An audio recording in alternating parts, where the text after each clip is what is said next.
Yo, today we're making or checking out another video from the boy Casual Geographic. First of all, I never get the thrill of just going in complete darkness or, you know what, quick story time. Bro, we went to this water park thing, short story long. I almost drowned, respectfully. Hopped in the water, did not feel the bottom at all. Last time ever going there, you feel me? They had to raise the alarm. Lifeguard swimming towards me. I'm over here signaling I'm good, bro. They come save me. You know, I gotta get saved by a cute female. If it was a dude, I would have been like, yeah, yeah, yeah. But it was a cute, cute lifeguard female. So, you know, I had to get saved. It's crazy. I might actually show the video, but yeah. Was on to something, just not sobriety, when he let his sketchbook get uploaded into the ocean. From a breaststroking body snatcher to a semi-sentient sarlacc pit, the greatest trick the government ever pulled was stacking billions on billions of dollars expanding into space. You really want that to touch you, bro? Like, think to yourself, you're swimming in the ocean. You just reach, like you feeling something crawling down your back. So you just reach back and you grab it. And you have whatever this thing is just crawling thousands of ways. That will put me off water in general. Bro, not just salt water. Before reconciling with the Look at ET-ish this. already in our face, the sea star and his freak show of a family is a gross-out body horror film unfolding at the expense of all who perceive it. The starfish family of Echinoderm has 5 classes, with about 7,600 species across those classes, each as viscerally disturbing and beautifully unnerving as the next. But starfish are so freaked out for Earth, their scientific name is Astroidia, and if a report comes out that aliens have been stowed away in the seas this entire time, the #1 suspect would be Lucifer's loofah. The first red flag is starfish ignored the concept of blood. Instead, they got an open seawater circulation system that actually makes a lot of sense when you realize how they move. It starts with the madreporite, a plate that's like the front door of its system that's almost intentionally off-center to remind you that symmetry is an earthly concept. Water moves in through the madreporite through canals until they eventually reach the tube feet, which is how this Lovecraftian fidget spinner goes mobile. Ew. So they have suction cups or ew, those look so nasty, bro. Bro. How do they even hunt? How do they catch, bro? Do y'all know how fast, bro? Fast. Do you know how fast fish is underwater, bro? You cannot catch a fish bare hands underwater, respectfully, ever. I don't think you can ever do that. But ew, how do they catch fish? What do they eat?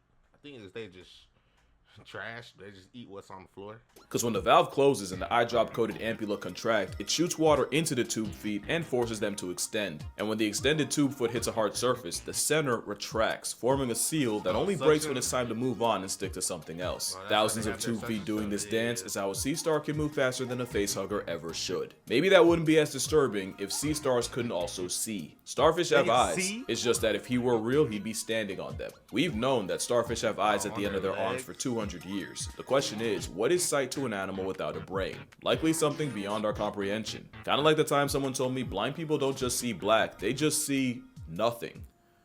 I went nonverbal for 5 minutes fumbling with the concept. It's believed that sea stars don't see the world like you and me. Instead, they see the world in light. Imagine they actually move that fast, bro. No. Imagine how big, imagine this, but 5 foot, 10 foot, even 50 foot. Back in the day, prehistoric days, bro. How would you even beat this thing? Imagine they moving 10, 20 miles an hour underwater, bro. No. Lights, darks, and shadows. One experiment tested this by going to a reef in Japan and pretty much circumcising their eyes with scissors. After that, they took the eyeless sea stars and those that didn't get theirs lobbed off and placed them away from their reef home base. The result was the uncut starfish immediately booked it to the reef, while the eyeless ones were left Stevie wondering about the next move. It was also found that even starfish living where sunlight isn't a concept can see, and out of the 13 So y'all just messed up how many sea stars. Oh, those sea stars actually look cool. But y'all cut off these animals' eyes and just left them.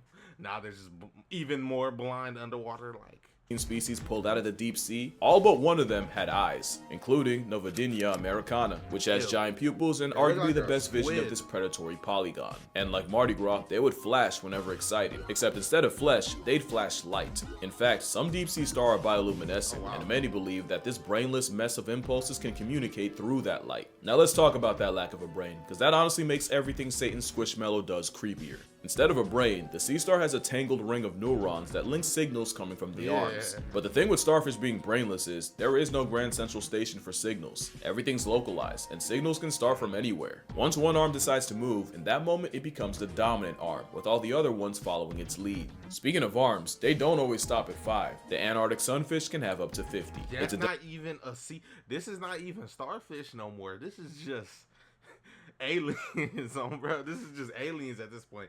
A starfish. 1, 2, 3. A star. Speaking of arms, they don't always stop at 5. The Antarctic that has nothing, bro. You talk about 5, bro. How much even is that? That's like 17. Sunfish can have up to 50. This is not a starfish no more. Look at the little middle getting up, bro. This is not a starfish no more. This is a octo squid. 50. It's a democratic hive mind that transcends past the need for thought. Sea stars are like aliens that have been hiding in our faces for 500 million years, and the only thing we have in common is as deuterostomes, both starfish and people start life the same way they live most of it, as an asshole. And there's no time a starfish identifies more than when it eats, because the way they feed was straight up ripped out of a scene from Meat Canyon. The best way to describe how horrific nature made this bottom feeder is to describe what it's like to be hunted by one. Wait, so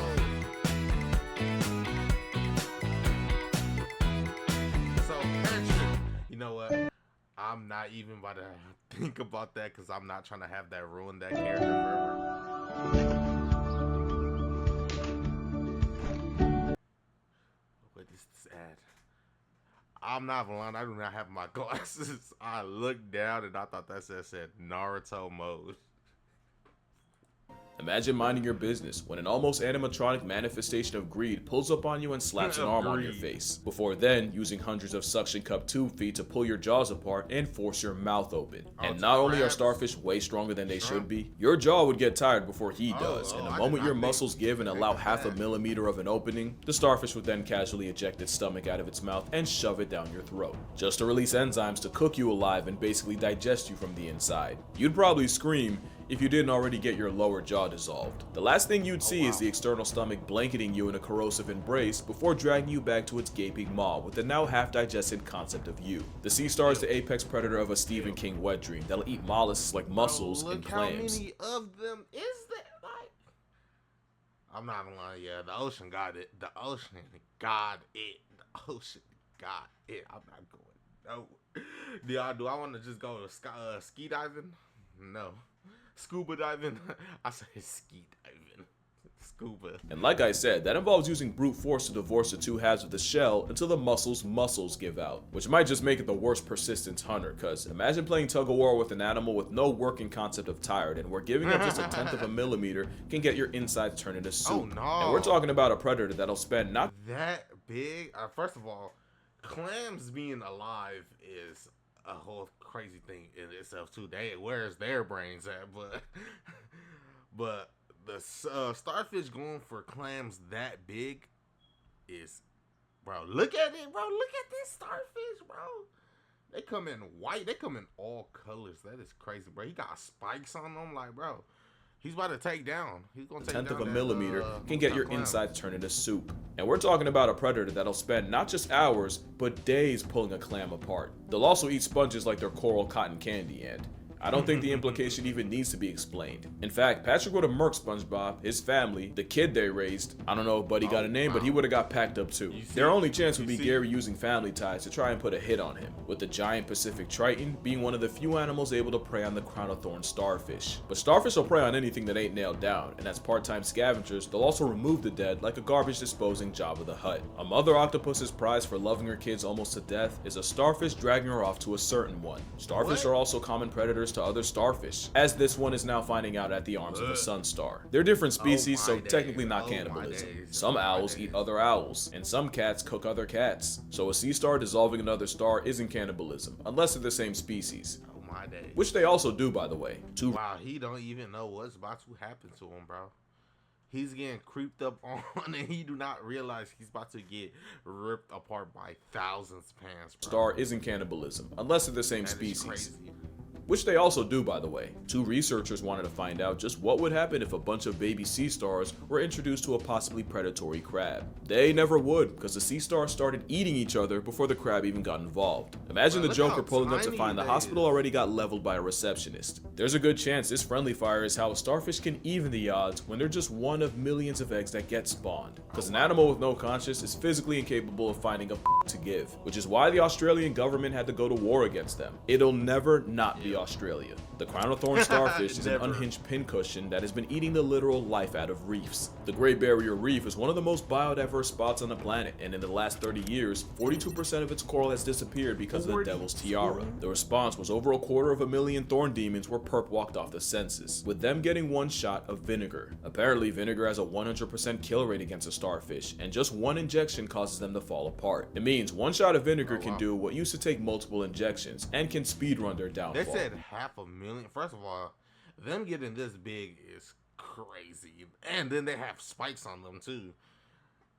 Wow.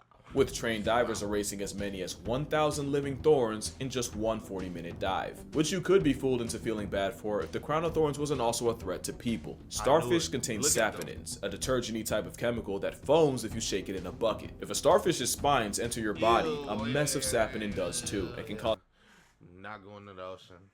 I'm damn near about to avoid even ponds. First of all, going to swim in a pond or lake is kind of crazy in itself anyway, but if it's not a public pool, which is still bad in itself, I'm not going. Not only extreme pain, bleeding, and swelling, they can destroy blood cells and cause crippling liver damage. The chances you get subtracted by a sea star are low, but mama would have raised a liar if I said 0. In 2014, a woman was struck by a crown of thorns and died 13 hours later of anaphylactic shock. A death where her throat closed in and suffocated her, her liver looked like 6 rounds of alcoholism, and a hemorrhage led to blood leaking into her lung air sacs. So yeah, the crown of thorns is like an ocean lanternfly. Their potential is worthy of the same treatment. Well, maybe not, because we've microdosed the world without starfish. It's not good. One of the all-time creepiest diseases has been massacring the starfish population so bad that even other animals are catching strays. Sea star wasting disease starts with a starfish seemingly starving itself and managing to seem even more lethargic than usual. That's when the white lesions start forming all over the starfish, followed by the tissues melting around the lesion. At this point, the star's water vascular system fails as the victim deflates. The starfish becomes immobilized as its vessel deteriorates and arms fall off, except this time, there is no growing back. The endgame is a starfish now reduced to a pile of white mushy goo. Wasting disease affects over 20 species of sea star, with a body count in the billions. The first recorded plague was on the East Coast in 1972, then again in 1978. In 2013, the blight abolished over 5 billion, and in some parts of British Columbia, you couldn't even see the seabed because it was too littered. First of all, that would have creeped me so out. I would have had to move. Because imagine just... Did it just skip forward?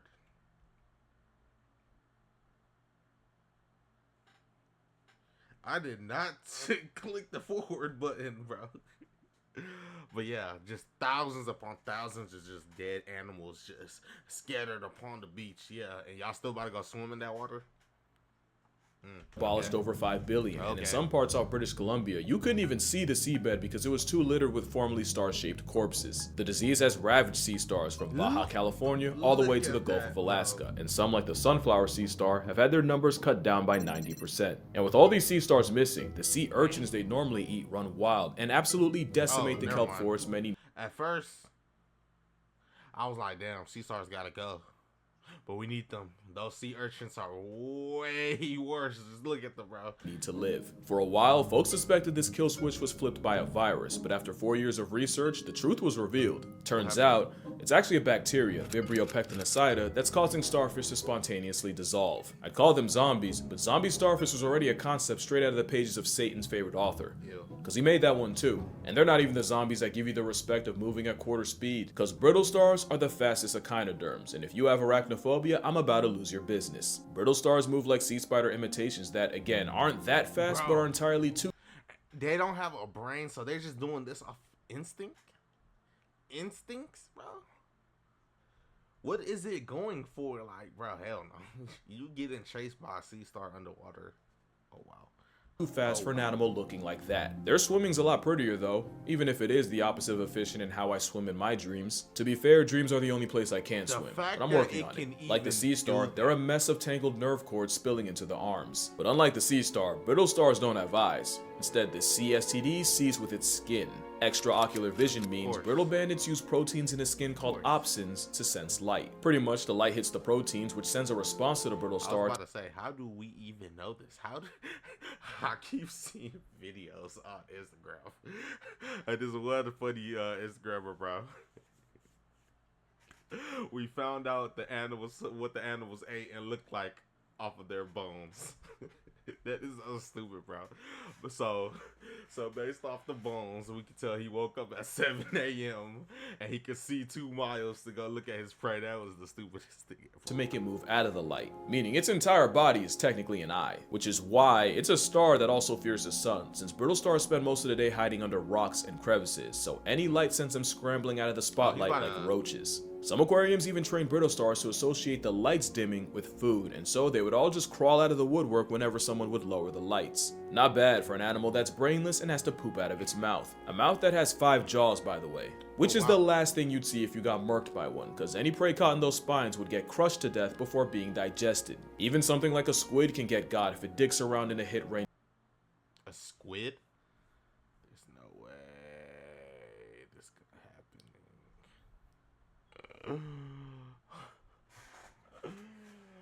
One sec. I have no idea how I'm about to finish this video now. I gotta use my hotspot, internet cut off. But yeah. And we're gonna see if we can get through it, bro. Even something like a squid can get got if it dicks around in a hit range of a bunch of brittles, and considering what we know about squid, I don't think you could dream up a worse way to become a wuzz. Brittle stars also catch bodies passively through suspension hunting, but the most cursed version of an already cursed animal is a suborder of brittle stars called Eurylina, aka basket stars. I don't even know what nature thought it was doing with this fractal fuckery. Basket stars only have 5 arms, it's just that they proceed to branch off into straight nonsense. Arms lined with hooks and spines, and when they catch something alive, it'll wrap its arms together and form a basket around its prey. After which, the semi-sentient spiderweb uses tube feet to work the creature entombed in mucus and spines towards its sarlacc pit of a mouth. It's basically getting eaten alive by a bush. A bush that can move, mind you. The giant basket star will hide in crevices during the day, only to climb on top of coral to hunt at night. Also, they get pretty big. Gorgoncephalus is named after Medusa's headshot, and they can have arms as long as 2.5 feet. Just a nightmare of an animal related to a starfish, but as cursed as a cancerous group can be, the feather star is equally as ethereal. This biblically accurate angel is a crinoid. There's 2 classes of crinoids, the marine tickle monster right here, and so yeah, if it's frame problems going from 9 minutes and 45 seconds, just know that was from internet to hotspots. Please, you know what? Please phone, just be there. The sea lily. The difference is feather stars seem to have unlocked free will, while sea lily here and the sea lily. The difference is that looks a little bit too much like feathers, bro. Feathers go underwater and they get crazy. That actually looks so cool, but you already know those are like probably little legs and... Feather stars seem to have unlocked free will, while sea lilies settle down and plant themselves in one spot via a stalk. But let it be known, sea lilies can always drag themselves away when they're motivated enough, and if you're enough to make a sea lily want to walk away, consider that an insult of the highest order. It really is a living fossil, with crinoids being around for about 500 million years, so basically the granddaddy of all the nonsense in the ocean. So it makes sense that they also have some of the wildest plot armor too. Crinoids survived several extinctions, including the infamous Permian Triassic, which realistically should have been the end of them. I mean, they don't even. I mean, whatever it's doing is diving down. That looks so cool. I mean, it looks like it's free. I mean, what? I mean, what eat it? I mean, I guess a fish can come and just bite down on it and just. I mean, I guess, but several extinctions, including the infamous Permian Triassic, which realistically should have been the end of them. It also turns out the same ocean warming that destroys coral has zero effect on a feather star. In fact, science says they actually regenerate faster when the heat gets raised. This forgotten feather duster was around before us, and best believe they'll be here long after. And yeah, their arms can regenerate, and some can have up to 150 on standby, which they need because the feather star also has a lot of groupies, but in this case the star's the one getting screwed. There are animals whose entire personality is mooching off a feather star, and they even evolved to have the exact same color. Once one of these ride-alongs find their feather, they feed on it, either by chewing on it. Do they want to get eaten as well? Do they not know this animal don't have a brain? And it will eat. It will eat you. Infinite food glitch in the form of arms, or by feeding on its feces. It's a muse, fresh out the pages of Dr. Seuss, with relationships almost as toxic as his marriage. If you know, you know. One fish, two fish, dead fish, new fish. Except we're not talking about fish, and I will not be elaborating further. But the feather star doesn't have it nearly as bad as a sea cucumber. Hint, they look like what they eat. It's a bottom feeder in every sense of the word, a detrivore living off the dead and decaying. They use tentacles to shovel sediment into their system, where they digest anything organic and eject the rest. Which means the sand is actually cleaner coming out than going in, and by recycling all the organic nastiness no one else will, sea cucumbers help prevent the same algae blooms that can suffocate fish. Not to mention their bowel bricks help seagrass grow and even contains calcium carbonate. So bro is laying logs that look like hot dog links, like talking about cleaner. Ew, which not only builds the skeleton of coral, it even helps reverse ocean acidification. Mind you, a group of sea cucumbers is called a pickle, and a reef's worth of pickles can produce up to 70,000 tons of poop a year, and it's estimated the combined cucumbers on Heron Island release 5 Eiffel Towers worth of product. And yet, with all they give back to the community, some decide that's not enough, with some like the pearlfish using the cucumber as a personal panic room, by forcing their way through the squishy's poop chute, the same brown eye they breathe through, and it's not just one squatter they have to deal with. One cucumber can have 15 pearlfish packing its prostate. I mean, what's he gonna do about it? He ain't got no hands. What they do have are teeth. Yeah, that's not its mouth. The other form of self-defense involves violently ejecting the bowels out of the cloaca and respawning the organs they sacrifice in a spectacle called visceral regeneration. But they can be trigger. So that white stuff that they be is organs? Good to know. Happy. Some cucumbers butt confetti themselves if you pick them up too fast. Oh, also, sea cucumbers aren't terminally grounded. Some can fill themselves up with water and fly through the water column, covering almost 60 miles in a day. The headless chicken evolved water wings to take flying literally. Probably the closest to cute a sea cucumber's capable of. Or at least it would be if I didn't also just remember sea pigs are a thing. But none of that changes the fact that sea cucumbers get violated so regularly that nature had to spike strike their sinkhole down south, which the sea urchin somehow decided it wanted for its mouth. The sea urchin's teeth are self-sharpening, and they use it to scrape algae from rocks. Without them, that algae would smother coral and kill it, along with anything that depends on it. Which is surprising, because most would swear sea urchins only exist to f with the natural order. Imagine being so universally hated, you give clout to other animals just by them murking you. Whether you have the pretty privilege of an otter or the personality of a wolffish, you can make an honest name for yourself off clapping urchins for a living. It seems no one likes a sea urchin, but what if I showed you what's beneath the spines? Does this do? But what if I showed you what's beneath the spines? Yo, that actually looks... If that was to just drop from space, we would think an alien invasion is literally going to happen. Like, come on. That looks out of worldly.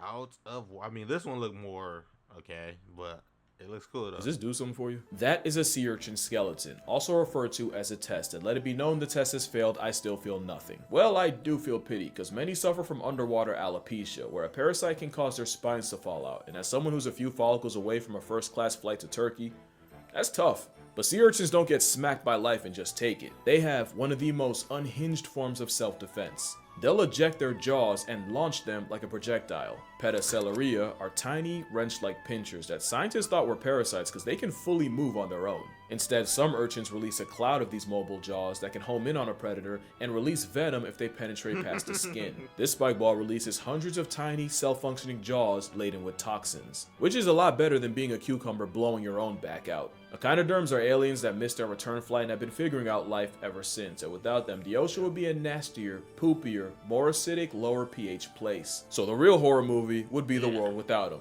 And on that note, that's gonna do it for this video. Drink water, hug your mother, don't touch starfish, they can't consent. Tell your father you love him, and I'ma see y'all in the next one. Don't even go in the ocean. Let me hurry up and end this video before my phone cut off. But yo, another amazing video by the boy Casual Geographics. Yo, tomorrow is gonna be a day. I'm not gonna lie. I have so much things planned, and if it actually goes as planned, tomorrow's gonna be a great day. But yo, that's it. With further ado, hey, see you on the next one. Peace. Bye. Have a beautiful time.